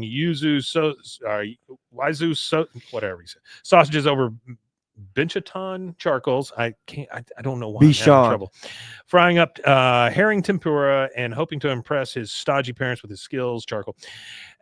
With all restaurants, there are more than a few problems for Bobby to solve. His business partner and former middle school rival Chain Wasana Song is too busy partying. He has to figure out how to make peace with Connie, blah, blah, blah, blah. Across these 10 new episodes, judge and showrunner Saladin K. Patterson present a King of the Hill that feels endlessly familiar to anyone who spent countless hours rewatching reruns of the show in syndication or on Hulu. It's true to the original formula without feeling stale or stuck in a bygone era, and it's overly obsessed with how much changed in cancellation in 2009, but does comment occasionally on the ways in which society has moved forward. Yeah. It talks about Hank saying he might be a little stuck in his ways with regard to Ronald Reagan and propane, but he's not willing to co-sign hateful behavior. That is a very good way to sum up That is a good Hank. way to sum it up. Yeah. Yeah. Ultimately, it feels nice to be back across the virtual table from the Hill family once again. Watching Hank and Peggy stumble through an awkward dinner with Bobby's vegan girlfriend is both nostalgic and of the moment. The kind of wholesome, escapist television that makes you want to keep coming back for more. If anything, I'm mostly bummed that there aren't more new episodes to keep me distracted from the horrors of the world, and I'm starting to think that now is the perfect time to rewatch King of the Hill's entire run from start to finish. That is a great little story. That is a great story. We know the show is not really about food. It's not. But it's not really about football. That's either. a great take on it. I love that. But it is football season now, and we do have some electric football players that are playing football today. I think the best game of the day is actually probably one of the earlier games. 11, Texas, Ohio State. That'll probably be one of the. Might be one of the best games. By the way, you can we're watch. Recording this on Saturday. It might be one of the best games you can watch for like probably the next 2 months of football. That's going to be a great game. The starting debut of Archie Manning. Arch Manning, yeah. Arch Manning. Yeah, and they're already talking about how Dallas can get him. Well, you know who else Dallas got, right? Shadur Sanders. Not Shadur Sanders, sorry. No. Shiloh Sanders. The other night got cut off the Buccaneers team. He play was dead. He one of the Bills players. Steelers. No, hold on. Oh. He was on the Buccaneers. One of the Bills players grabbed him by his face mask after the play was dead and kind of like he took a swing, dragged him to the ground, and he took a swing at him. And I thought it was the Cowboys that picked him up. No, I think it's the Steelers. I think you're looking it up though, right? Yeah, I'm looking at it real fast. While you're doing that, I could have swore it was the Cowboys that got him. There's an article I read this morning, talking about these other two articles. Yeah. There's one, and I know what I'm saying when I say this, but there is an article in the New Yorker. The New Yorker is obviously fairly left-leaning, always a little, to me, it's a little out of step, but I don't live in New York. It always feels a little like it's shit don't stink kind of thing. But, and some of the cartoons that we always talking about in the New Yorker, they just don't make sense sometimes. No, never mind. He didn't sign anywhere. I thought he went to Pittsburgh. Yeah, I thought he went to Pittsburgh or Cowboys, and then I typed in Pittsburgh. It didn't show anything with Pittsburgh. It says he's talking about not even doing football anymore. Well, they were also talking about going to Canada and playing. But anyway, there's an article in the New Yorker, but it came out August 2nd. It came out 2 days before this article did. It's called "Watching the King of the Hill Revival from Texas." Oh yeah, it's a female author. Who, Hank does hate the New Yorker. Yes, he does. It's a female author. Not anymore, though. Apparently, the New Yorker is popular in Saudi Arabia. Well, it's a female author that grew up. I want to get the name of the town correctly. Anyway, grew up in a very small Texas town. Ended up moving away. I think they're in Austin now, is what they say in the article. But it's an intriguing article because they talk about how Hickey Texas is and small towns and all this stuff. But then at the end of this article, it basically falls into there was something comforting about being in Texas, watching this and seeing the people I grew up with and knowing, that this is still going on. Yeah, and for blah, sure. Blah, blah. So anyway, it's a good read if you want to go take a read. I was not going to read it to you because it's fairly long. Plus, I'm not paying for the New Yorker, but there's ways around that. And it's a good article. Again, Adam Ray was in this episode as well. Which Tell I me think who is Adam cool. Ray is again. Adam Ray is anybody that knows anything about the comedy scene, like current comedy scene. Mhm. Adam Ray is he's a popular guest on the Kill Tony podcast, but he also has his own podcast where he or show, whatever you want to call it, show. Oh, podcast. he is on Kill Tony. Well, he is he's one of the he was actually the guest of the year last year, I think, but as Dr. Phil. So he does characters. Oh, he's that guy. Yeah, he's Got a Dr. it. Phil guy, but he does characters and stuff like that. That's like his shtick is he's like a character guy. Yeah. And he was actually in the movie Barbie too.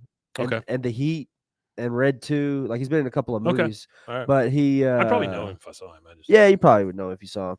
But Dr. Phil thing is his major thing that he does. But he is a really, really funny guy. He's been in a lot of different stuff. He actually played Vince McMahon in the Young Rock TV series. Oh, okay. So anyway, if you get a chance to read that New Yorker article, it's a good one. And it does come across a little elitist, but it's not terrible. It's not MAGA. It's not the other side. It's kind of down the middle by the time you get to the. Well, in all good fun, Arthur, hick upstate New York will never be as hick as Central Texas, buddy. Yeah. And you can come down here where they do them. Go to What is it? Axtell. Have you ever seen them? The Rough and Rowdy. It's those. It's like redneck fist fighting, and it's like a fight promotion where you'll have like some 20-year-old kid or 19-year-old kid from some country city or whatever. He'd be like, what is it? My name's Bubba, and I'm down here in Arkansas, and I heard you boys down in Mississippi want an ass whooping. He said, well, you can come up here to Arkansas and get an Arkansas-sized ass whooping. I'll whoop your ass from the Ozarks to Little Rock. And they're like, come on, man, Rough and Rowdy. If you think you could take us Arkansas Where boys. is this? It's called Rough and Rowdy. It's a fight promotion on the internet. And it's just dumb rednecks that fight each other. It's a Barstool promotion, I think. It is Barstool, huh? I think it's Barstool that does it. And yeah, they're on like You are right 25? about that, though, Artie, that it does resonate everywhere. It's just you got to be open to it resonating with you. That's the thing. And from this writer, their perspective, it almost feels like they weren't ready to have it resonate with them, and then it happened anyway, and they were like, "Oh yeah, this is what I love about my childhood," kind of thing. It's really a joke. So it's honestly, cool. It's Barstool getting a bunch of drunk rednecks to throw haymakers at each other for 5 So it's rounds. bum fights. Bum fights, Basically. but legally, well, in the same vein as, I guess, but instead they legalized it, got it sanctioned, and now everybody gets paid. You I think know, that's it, huh? is there? Well, I'm just going to say one thing. I want to make the sticker thing right. So, Yes. Artie, I'm gonna text you. I think you have my phone number.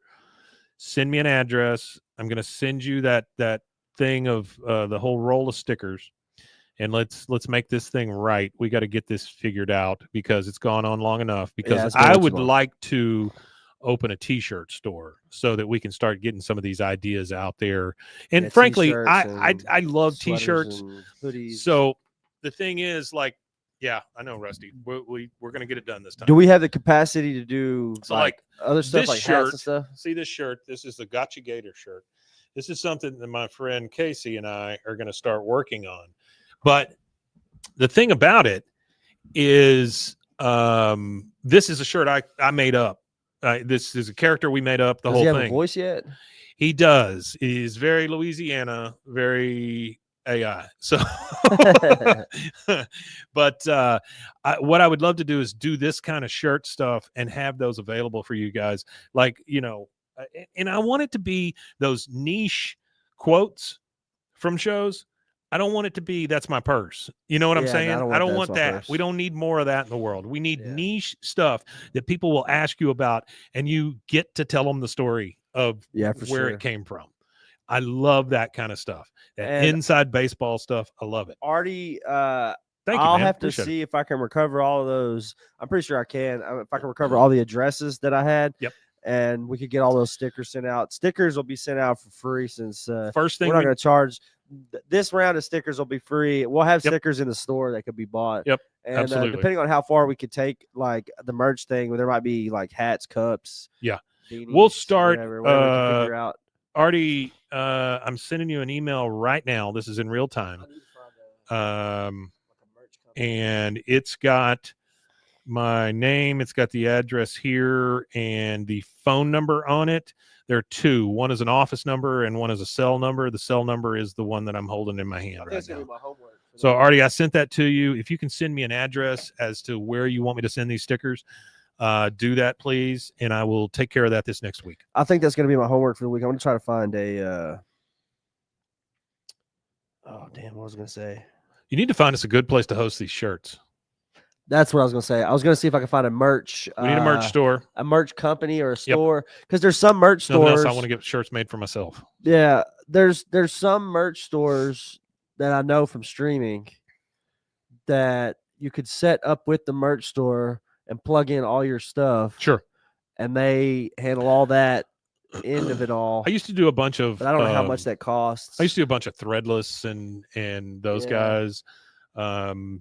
We did. There's another one that we used a lot. We made a lot of shirts. Like I used to have. Yeah, I know it will be sad to kind of slay the dragon, but we used to. I made these shirts, and I had a few people around town wearing them. They had Chip and Joanna, from Fixer Upper, but they had their faces, and I took the photo and I made it all black and white, and I put those bars over their eyes, and then the only thing under it said resist. And that was it.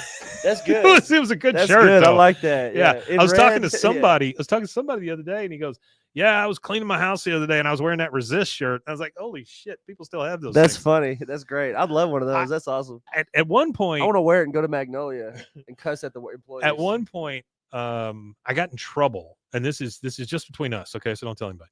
But I got in trouble because when Twitter was still Twitter, Yeah. and this is 5-6 years ago, right? We were over on Franklin. I thought it would be funny to start tweeting at Chip about all the things that they posted. And I'm not saying that it was all totally great, but they were pretty funny little things, Yeah, it's funny. It's comedy. So they end up blocking me at a certain point, right? Awesome. So they blocked me. I love it. Hey, you know who But- blocked me? Marjorie Taylor Greene's boyfriend. Okay. He blocked me because I kept commenting on him. I was like, I don't know how you sleep next to Dog the Bounty Hunter every night.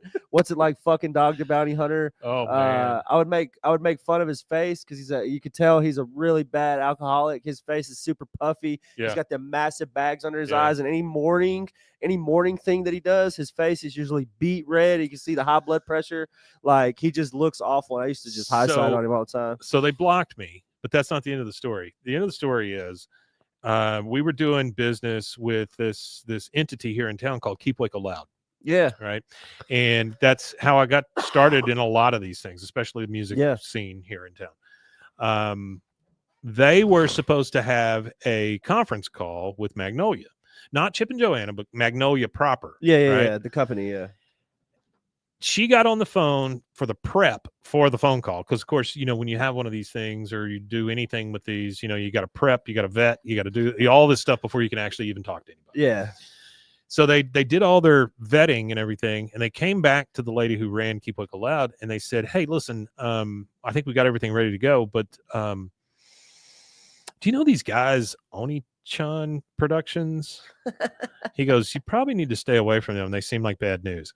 So it went all the way from me tweeting to That's funny. stupid Magnolia getting blocked and then being asked to never be that person again That's funny. by somebody I was dealing with because of that. Yeah. It was a rough ride.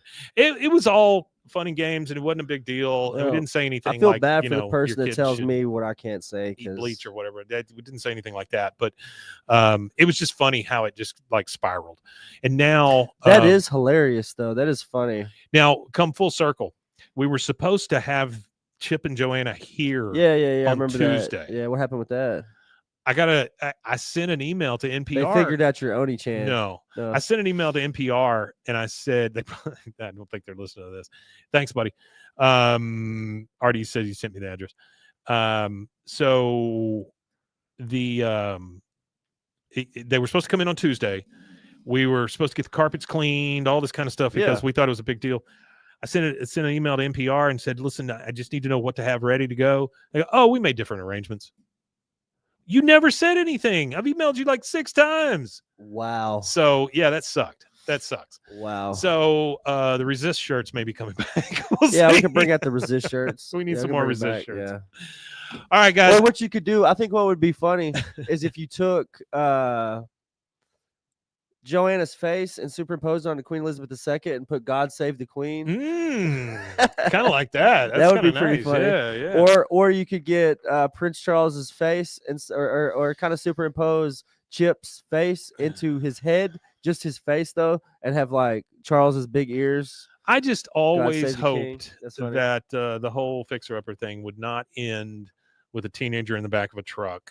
But you know, things like this always tend to have a messy ending, and I don't know what's coming.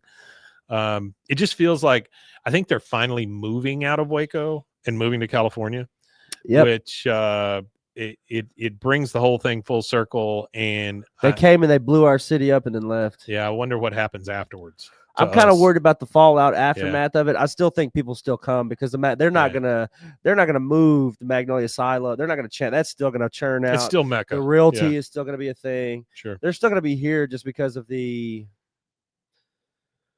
I don't know, the allure of the South also how would it look if I they guess. just pulled out? If they just completely left Waco right now, it would leave rough. Waco. It would leave Waco in a. It would kind of like if they literally shut down all their businesses and just left.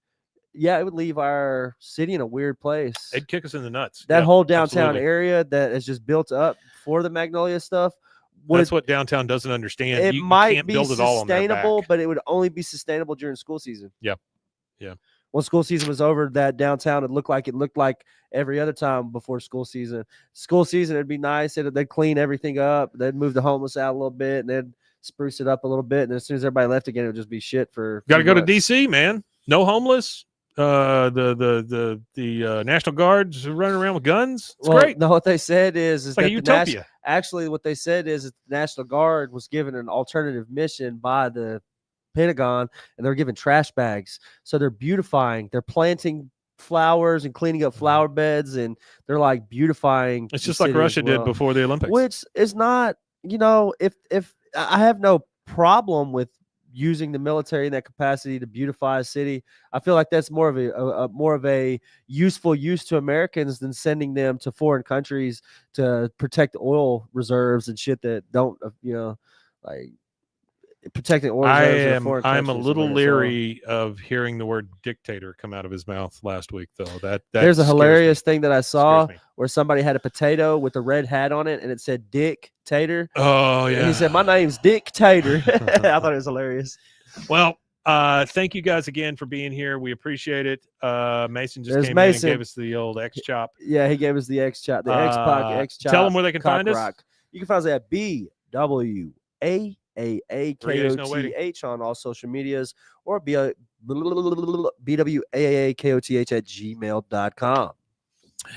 And I just want to say special thanks to everybody in the chat. Artie, Rusty, let's see, who else did we have here? We had Luke and Michael, and there was a Chad for some reason. No, Cody. I'm sorry, I called you Chad, Cody.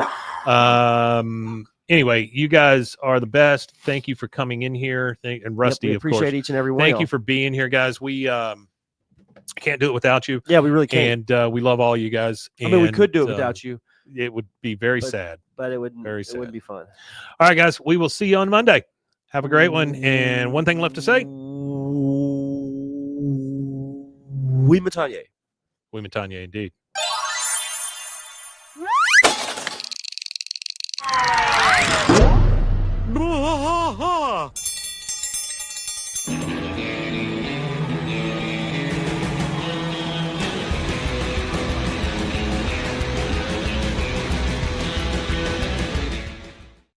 Outlaw.